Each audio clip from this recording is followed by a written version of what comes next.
Hi History Besties! Tara na! Past at present, saya ang dala! Mga antas ng lipunan ng sinaunang Pilipino. Bago pa tayo sakupin ng mga Espanyol, hindi basta-basta ang buhay dito sa Pinas. Organisado na ang lipunan.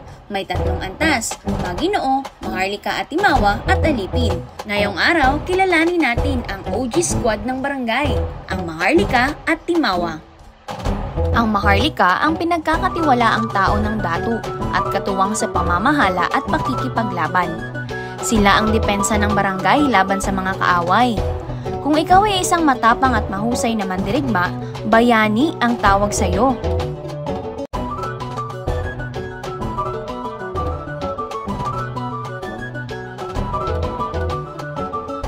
Ang mga mandirigmang Bisaya ay nakikilala sa kanilang mga tattoo sa katawan, na ipapakita sa dami ng tattoo sa kanilang mga katawan ang bilang ng mga napaslang nilang kaaway.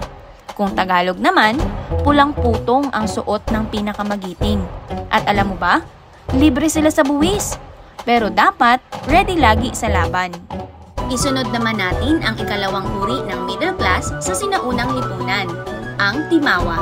Sila ang malalayang mamamayan. Hindi rin nagbabayad ng buwis, pero nagsisilbi sa datu tuwing kailangan. Magtayo ng bahay, gumawa ng bangka, sumama sa pakikipaglaban kung kailangan, at ang kapalit, proteksyon. Pwedeng makipagkalakalan, manghiram o magpautang ng pera, bumili ng alipin, at gumamit ng lupa na nasasakop ng kanilang barangay. Basically, sila ang working class na may perks. Marami sa Timawa ay dating alipin na pinalaya o mga anak ng datu sa alipin o Timawa. Sa Visayas at Hilagang Mindanao, halos kapantay lang nila ang datu sa respeto at pribilehiyo. Tinatawag din silang dumatu o endatuan sa ibang lugar. Kaya naman History Besties, tandaan, ang Maharlika at Timawa ang middle class ng sinaunang lipunan. Malaya, may pribilehiyo, pero may responsibilidad din. Gusto mo pang matuto?